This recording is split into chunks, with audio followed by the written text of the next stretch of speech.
বিলাইটা ঘুমায় বসতে শুধু লোমগুলো কেটে নিয়ে যায়। কোন শালার পোশাল আমার লোম কেটে নিয়ে গেছে দেখি।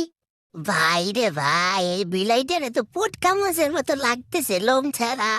কি বললি? দাঁড়া তো দেখাচ্ছি মজা।